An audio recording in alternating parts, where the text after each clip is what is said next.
Captain's Log number 2, the characters. I wanted to do a very short video about what we have decided for the narrative for Territorial. Part 1, what is the situation?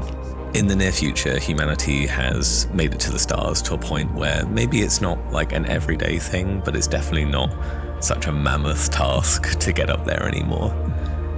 We're talking about off-world, moon, maybe small moon colonies, off-world science occurring, and more than likely, galactic billboards, that kind of level. In this time, not everyone is in space, but a fair few people are. But obviously there's still going to be a very strong attachment to Earth. It's still the home base. So everyone's working up in space and it's all going fine. And then suddenly, overnight, and I'm not sure how overnight works when you're in space, but overnight, everyone goes to sleep and then they wake up and the Earth is gone. And the story kind of picks up a little bit later on after the Earth has disappeared, and you have people who have been brought up, like maybe majority of their adult life, they've been off planet, and maybe their memories of Earth are very faded. Or you might have people who are significantly older and they have a very strong memory of Earth, and their experience of this is that maybe they're thrashing against it and they want to return to some kind of normality.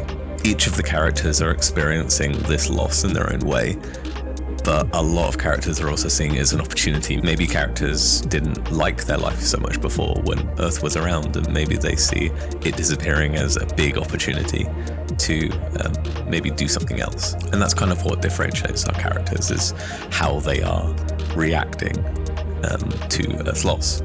So Harriet was incredibly young and was basically brought up on a moon colony, and bit by bit, after Earth disappeared, the moon colony began to break down and people began to leave, but she stayed. So with the last few people leaving, she was old enough to stay, and she chose to.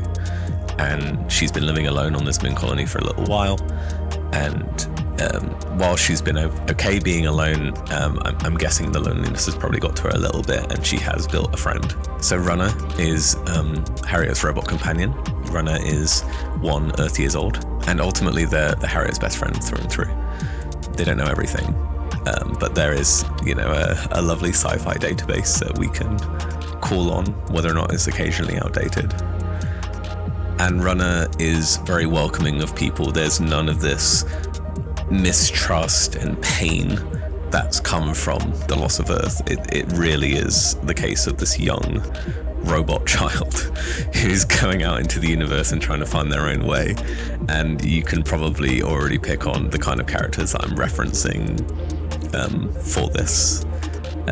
I'm a big Star Trek fan. Robin was significantly older when this all kicked off, and he is bold, brave, and probably couldn't fix your car. He's not the most handy with technology, I'd say, and he has been kind of going through space with an amount of goodwill, faith, and boldness, and that's been kind of getting him through the situations over time. But he's found himself through circumstances, he's found himself on Harriet's moon, and that's kind of how the story begins. So that's only 3 of the characters. Those are the 3 that we've shown. There are, so far in writing, there are 9 main characters, and I would love to talk more about them in the future. But for now, I think that's probably a good place to leave it. So if you are in any way interested in this story and interested in where we're going with it, feel free to follow any of our accounts.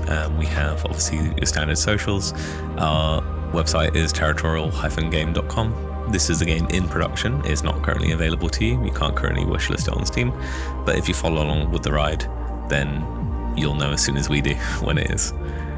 Thank you so much for watching, and I'll catch you later.